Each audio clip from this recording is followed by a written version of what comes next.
और प्रहार में अब बात वक्फ कानून पर छिड़ी महाभारत की। ऑल इंडिया मुस्लिम पर्सनल लॉ बोर्ड आज से वक्फ बचाओ मुहिम चलाएगा जो 7 जुलाई तक चलेगी। इसके तहत देश के बड़े शहरों में विरोध प्रदर्शन किया जाएगा। आज कोलकाता से लेकर भोपाल तक विरोध प्रदर्शन किया जाएगा। कोलकाता में जमीयत उलेमाए हिंद का धरना प्रदर्शन चल रहा है तो भोपाल में मुस्लिम पर्सनल लॉ बोर्ड का प्रोटेस्ट है। वक्फ बचाओ मुहिम के तहत हर जिला मुख्यालय पर धरना होगा। डीएम के जरिए राष्ट्रपति को ज्ञापन सौंपा जाएगा और देश के बड़े 50 शहरों में प्रेस कॉन्फ्रेंस की जाएगी। वहीं दूसरी तरफ बीजेपी अपनी तैयारी कर रही है। बीजेपी मुस्लिम समाज के बीच उन्हें वक्फ एक्ट में संशोधन के फायदे गिनाएगी। आज से मुंबई में बीजेपी मुस्लिम इलाकों में संवाद यात्रा शुरू कर रही है जिसके तहत धन्यवाद मोदी का एक फॉर्म भरवाया जाएगा। साथ ही विपक्ष वक्फ कानून का विरोध क्यों कर रहा है इसका राजनीतिक एजेंडा भी बीजेपी मुस्लिम समाज के बीच में रखेगी। तो देखिए, एक तरफ जहां ऑल इंडिया मुस्लिम पर्सनल लॉ बोर्ड या फिर जमीयत दोनों ही प्रदर्शन कर रही हैं मुसलमानों को वक्फ कानून के खिलाफ खड़े होने के लिए लगातार तकरीरें दी जा रही हैं, तो दूसरी तरफ बीजेपी भी एक कोशिश कर रही है। मुंबई में आज ही संवाद यात्रा बीजेपी की शुरू होने जा रही है जहां मुसलमानों के बीच में जितना भी भ्रम इस वक्फ कानून को लेकर है उसे दूर करने की कोशिश की जाएगी और ये बताया जाएगा कि विपक्ष इस पर राजनीति क्यों कर रहा है। ऑल इंडिया मुस्लिम पर्सनल लॉ बोर्ड ने वक्फ कानून के खिलाफ मुस्लिमों में माहौल बनाने की पूरी तैयारी कर ली है। वक्फ बचाओ नाम से मुहिम चलाई जा रही है जिसका पहला फेज आज से शुरू होगा। बोर्ड की तरफ से कहा गया है कि मुहिम शाहबानो मामले की तरह शहर से लेकर गांव तक चलाई जाएगी। दिल्ली, मुंबई जैसे बड़े शहरों में 50 बड़े शहरों में प्रेस कॉन्फ्रेंस की जाएगी। दिल्ली के ताल कटोरा स्टेडियम में 22 अप्रैल को एक कार्यक्रम होगा। साथ ही ऑल इंडिया मुस्लिम पर्सनल लॉ बोर्ड ने लोगों से अपील की है कि 30 अप्रैल की रात 9 बजे लोग अपने घर, फैक्ट्री, ऑफिस की लाइट बंद करके आधे घंटे के लिए अपना विरोध दर्ज कराएं। इसके बाद 7 मई को दिल्ली के रामलीला मैदान में बड़ा कार्यक्रम आयोजित किया जाएगा। पटना में वक्फ कानून के खिलाफ मुस्लिम संगठन इकट्ठा हुए हैं। इस वक्त प्रतिनिधि परामर्श बैठक चल रही है। जेडीयू के राष्ट्रीय महासचिव इसमें मौजूद हैं। वो जेडीयू से वक्फ बिल के समर्थन को लेकर नाराज हैं। इस मीटिंग के बाद बड़ा फैसला लिया जा सकता है। वहीं मुस्लिम पर्सनल लॉ बोर्ड भी आज से अपने विरोध प्रदर्शन का आगाज कर रहा है। आपको बता दें कि मुस्लिम पर्सनल लॉ बोर्ड लगातार विरोध कर रहा है और ये बताने की कोशिश कर रहा है कि बिल मुसलमानों के खिलाफ है, इसीलिए जगह जगह मीटिंगें की जा रही हैं, प्रदर्शन किए जा रहे हैं। 50 बड़े शहरों में प्रेस कॉन्फ्रेंस की जाएगी, तकरीरें दी जा रही हैं। मुसलमानों को ये कानून कतई मंजूर नहीं होगा, ये लगातार बताया जा रहा है। पूरी तरीके से एक नैरेटिव सेट करने की कोशिश है, एक एजेंडा चलाने की कोशिश की जा रही है। वक्फ कानून को मुसलमानों के खिलाफ बताया जा रहा है। वक्फ प्रॉपर्टी लुट जाने का दावा बार बार किया जा रहा है। वक्फ के अधिकार छिन जाने का राग अलापा जा रहा है। मस्जिद मजार मुस्लिमों से हड़पे जाने का डर भी फैलाया जाएगा। भड़काऊ बातों को से मुस्लिम सेंटिमेंट्स को उकसाने की कोशिश की जाएगी। तो वहीं केंद्र सरकार को मुस्लिम विरोधी बताने का एजेंडा भी चलाया जाएगा। वक्फ विधेयक के खिलाफ आज कोलकाता के रामलीला मैदान में विरोध प्रदर्शन किया जा रहा है और राज्य मंत्रिमंडल के सिद्दीकुल्ला चौधरी इस पूरा नेतृत्व दे रहे हैं। और जैसे कि देखा जा रहा है रामलीला मैदान पे काफी हजारों में तादाद में यहाँ पर मुसलमान संगठन के जो लोग हैं वो यहाँ पर पहुंचे हैं और यहाँ पर विरोध प्रदर्शन किया जा रहा है। जब तक ये वक्फ कानून या फिर वक्फ विधेयक वापस नहीं लिया जाता तब तक ये विरोध प्रदर्शन चलते रहेगा। इसके साथ साथ आज इस विरोध प्रदर्शन से रेजोल्यूशन लिया गया है कि 1 करोड़ सिग्नेचर करते हुए प्रधानमंत्री नरेंद्र मोदी के पास भेजा जाएगा और भेजकर ये वक्फ कानून के खिलाफ जो विरोध है वो विरोध दिखाया जाएगा। यहाँ पर काफी महिला यहाँ पर है, उनसे बातचीत करेंगे और जानने की कोशिश करेंगे कि आप लोग कब तक ऐसे विरोध प्रदर्शन करते रहेंगे। जब तक ये बिल वापस नहीं करेंगे मोदी सरकार जी तब तक हम ये लड़ाई जारी रहेंगे। कब तक आप लोग ये विरोध प्रदर्शन करते रहेंगे? जब तक नहीं लौटाएंगे तब तक। मोदी जी का वक्फ संपत्ति लेने का कोई अधिकार नहीं है। क्यों? वक्फ संपत्ति हम लोग को 14 वर्ष से पहले से हो रहा है। अभी वक्फ मोदी जी मुसलमान लोग की इतने फिक्र क्यों? जगह का नाम बदलता है, जगह का नाम बदल दे। क्या मुखसधारी है? अंदर में एक है, बाहर में एक दिखाता है। सबको पता चल गया मोदी जी क्यों बैठे हैं।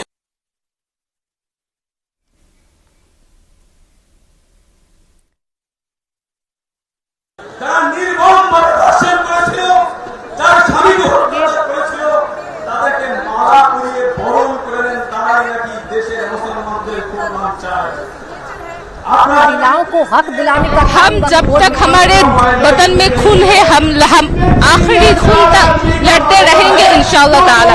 वक्फ के प्रॉपर्टी पर मोदी जी का कोई हक नहीं। वो किस हक से आ रहे हैं यहाँ पर? कोई हक नहीं। हर हाल में मुसलमान का जुल्म कितने और बर्दाश्त करेंगे हम? तो आज पूरे देश भर में ऑल इंडिया मुस्लिम पर्सनल लॉ बोर्ड हो चाहे जमीयत हो, दोनों ही तरफ से प्रदर्शन किए जा रहे हैं। तकरीरों के जरिए मुसलमानों को समझाया जा रहा है। मेरे दो सहयोगी इस वक्त हमारे साथ जुड़ गए। नीतीश चंद्र पटना से हमारे साथ हैं, ओंकार सरकार कोलकाता से इस वक्त हमारे साथ है। ओंकार, मैं आपके पास आ रही हूं। सबसे पहले बताइए, मंच से तकरीरों के जरिए ऐसी क्या बातें मुसलमानों तक पहुंचाने की कोशिश की जा रही है कि खून के आखिरी कतरे तक लड़ाई लड़ने की बात मुस्लिम महिलाएं कर रही हैं? पत्रिका संपादक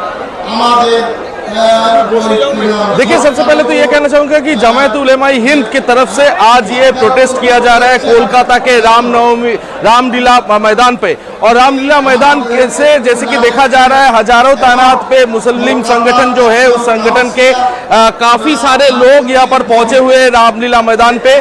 और यहाँ पर काफी भीड़ भी जम चुके हैं और हजारों तादादों पे लोग यहाँ पर पहुंच चुके हैं। और जैसे कि इसके कारण जो हुआ है कि कलकत्ते के हर एक जगह पर ये भीड़ लगी हुई है और ट्रैफिक भी काफी ज्यादा बढ़ चुकी है। और यहाँ पर जैसे कि देखा जा रहा है कि ये वक्फ विधेयक के खिलाफ आज ये प्रदर्शन किया जा रहा है। और प्रदर्शन के नेतृत्व जो हो रहा है ममता बनर्जी के कैबिनेट के मिनिस्टर है सिद्दीकुल्ला चौधरी के नेतृत्व में ये प्रदर्शन किया जा रहा है। और जैसे कि यहाँ पर तमाम जो लोग पहुंचे हुए हैं उनका ये कहना है कि जब तक ये विधेयक वापस नहीं लिया जाता तब तक ऐसे ही करके विरोध प्रदर्शन चलता रहेगा। और जैसे कि देखा जा रहा है हजारों तादाद पे यहाँ पर मुस्लिम संगठन से जुड़े हुए लोग यहाँ पर पहुंचे हुए हैं रामलीला मैदान पर। और लगातार वक्फ विधेयक के खिलाफ यहाँ पर प्रदर्शन किया जा रहा है, नारेबाजी किया जा रहा है। तो सभी का एक ही कहना है कि जब तक ये विधेयक वापस नहीं लिया जाता तब तक ये प्रदर्शन जारी रहेगा, सिर्फ और सिर्फ कोलकाता में ही। बिल्कुल। और देखिए, बंगाल में तो सरकार भी कुछ इसी लाइन पर बात कर रही है। ममता बनर्जी हिंसा के बाद कहती है मैं हूं ना, मुसलमानों परेशान ना हो, सड़कों पर ना निकलो, इस तरीके से हिंसा ना करो। लेकिन फिलहाल प्रदर्शन के जरिए अपनी बात तो रखी जा रही है, एक नैरेटिव सेट करने की कोशिश तो की जा रही है। नीतीश, सबसे दिलचस्प तस्वीर तो हमें बिहार में ही देखने को मिल रही है। यहां मुसलमानों का विरोध भी है और इसमें राजनीति के रंग भी हैं। फिर से नीतीश कुमार को घेरने की कोशिश है, दबाव बनाने की कोशिश है और इसका लाभ लेने की कोशिश भी लगातार हो रही है। जी हाँ, बिल्कुल। और इसी सिलसिले में एक मीटिंग बुलाई गई है इदारा शरिया की तरफ से, जो एक मुस्लिम धार्मिक संगठन है और उसकी अभी बैठक चल रही है। अलग अलग जगहों से मौलाना, उलेमा, आलिम, सज्जाद नसीन जो अलग अलग खानकाहों के हैं वो यहाँ पर पहुँचे हुए हैं। सब अपनी अपनी राय रख रहे हैं और अलग अलग जगहों से आए हुए जो ये तमाम मौलाना हैं वो अपनी बात रख रहे हैं। और उसमें मोटे तौर पर दो बातें आ रही हैं कि हमें वक्फ बिल का विरोध किस तरीके से करना है। इदारा शरिया में जो बैठक चल रही है उसमें सड़क पर ना जाकर कानूनी लड़ाई लड़ने की बात अभी तक सामने आई है। गुलाम रसूल बलियावी जो कि जेडीयू के राष्ट्रीय महासचिव हैं, अभी वो खुद इस बैठक में मौजूद हैं, चूंकि वो इदारा शरिया के सदर हैं, अध्यक्ष हैं। और अंतिम में वो अपनी बात रखेंगे। कुछ लोग उन्हें पार्टी छोड़ने की भी सलाह दे रहे हैं, कुछ लोगों ने कहा कि हमें पार्टी नहीं छोड़नी चाहिए, हम सरकार के साथ रहकर इसका विरोध करेंगे। तो अलग अलग तरह की राय रखी जा रही है। अब मीटिंग के आखिर में जब ये पता चलेगा कि आखिर इसमें अंतिम रूप से क्या निष्कर्ष निकला। लेकिन वक्फ के विरोध को लेकर जिस तरह से पटना में, बिहार में इमारते शरिया नाम का जो एक बड़ा मुस्लिम धार्मिक संगठन है वो काफी आगे बढ़कर सामने आया और अब एक दूसरा संगठन इदारा शरिया उसकी बैठक चल रही है। और अब देखना यह है कि इस बैठक में क्या कुछ नतीजा निकलता है। बिल्कुल नीतीश, यहाँ विरोध से ज्यादा राजनीतिक प्रदर्शन नजर आता है। नीतीश कुमार को चेतावनी लगातार दी जाती है, बाकी जगहों पर सरकार के खिलाफ नैरेटिव को गढ़ने की कोशिश की जा रही है।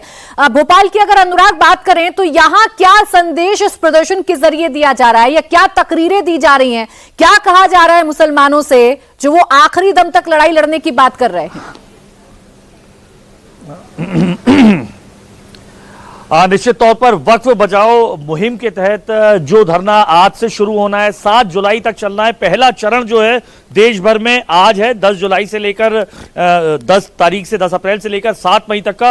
राजधानी भोपाल में भी ऑल इंडिया मुस्लिम पर्सनल लॉ बोर्ड के जो सदस्य हैं, कांग्रेस से विधायक भी हैं, राजधानी भोपाल के मध्य विधानसभा क्षेत्र से, उन्होंने ये धरना आहूत किया है। साफ तौर पर इस धरने में जो प्रदर्शन किया जाएगा उसमें लोगों से अपील की है, रैली की शक्ल में ना आए, शांतिपूर्ण होगा, कोई झंडे बैनर नहीं होंगे, यहां पे 2 घंटे का धरना होगा। और जैसे कि ऑल इंडिया मुस्लिम पर्सनल लॉ बोर्ड ने तय किया है कि डीएम के जरिए जो डिस्ट्रिक्ट मजिस्ट्रेट है, कलेक्टर होते हैं, उनके जरिए राष्ट्रपति को ज्ञापन दिया जाएगा और 50 जगह प्रेस कॉन्फ्रेंस की जाएगी 7 जुलाई तक। तो पहला चरण 7 मई तक का है। साफ तौर पर 2 बजे से राजधानी भोपाल के सेंट्रल लाइब्रेरी पार्क में जो तमाम जो लोग हैं, जो मुस्लिम जो है वो इकट्ठा होना शुरू होंगे, 4 बजे तक रहेंगे। निश्चित तौर पर तकरीरें जो होंगी, जैसा कि हमने पहला दौर देखा था जब जुमे की आखिरी जुमे की अलविदा जुमे के वक्त ऑल इंडिया मुस्लिम पर्सनल लॉ बोर्ड ने अपील की थी, जिसके तहत सभी लोग काली पट्टी बांधकर अपना विरोध प्रदर्शन करते नजर आए थे। तो आज ये देखने की बात होगी, शांतिपूर्ण है ये पूरी तरीके से प्रदर्शन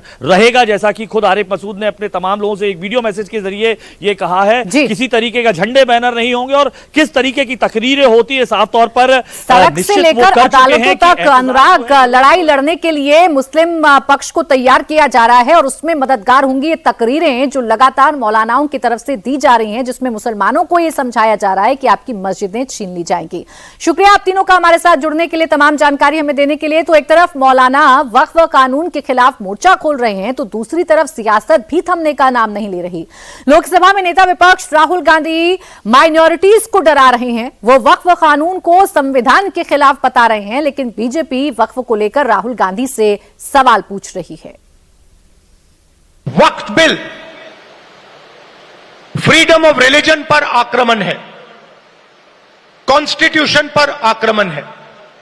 उसके एकदम बाद ऑर्गेनाइजर में लिखते हैं कि अब जो क्रिश्चियन कम्युनिटी है उनकी जमीन पर हम आक्रमण करने जा रहे हैं।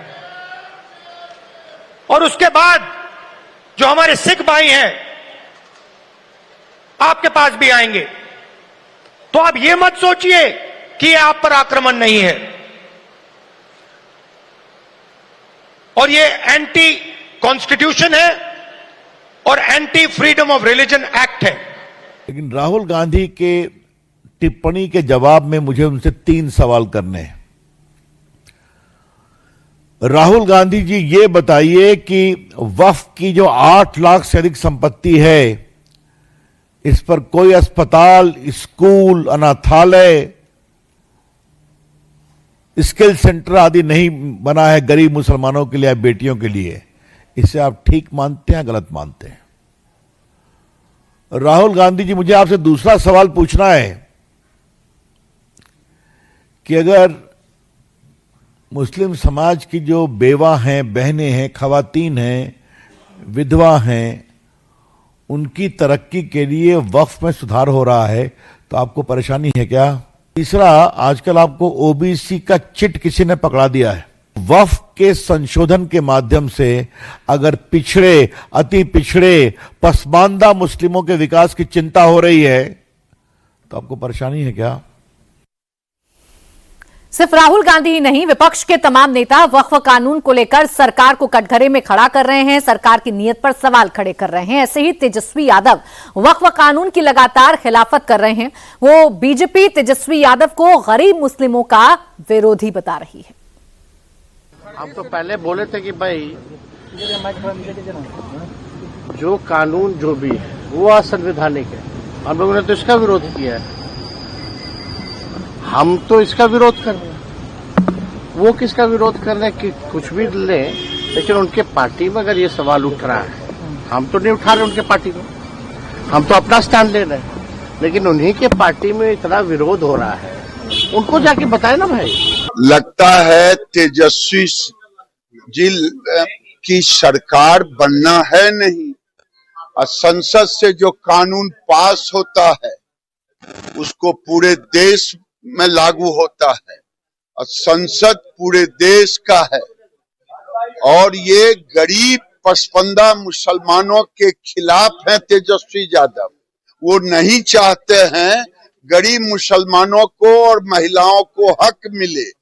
तेजस्वी यादव इसीलिए अनाप शनाप बोल रहे हैं। तेजस्वी यादव गरीब पसमानदा मुसलमानों के विरोधी हैं।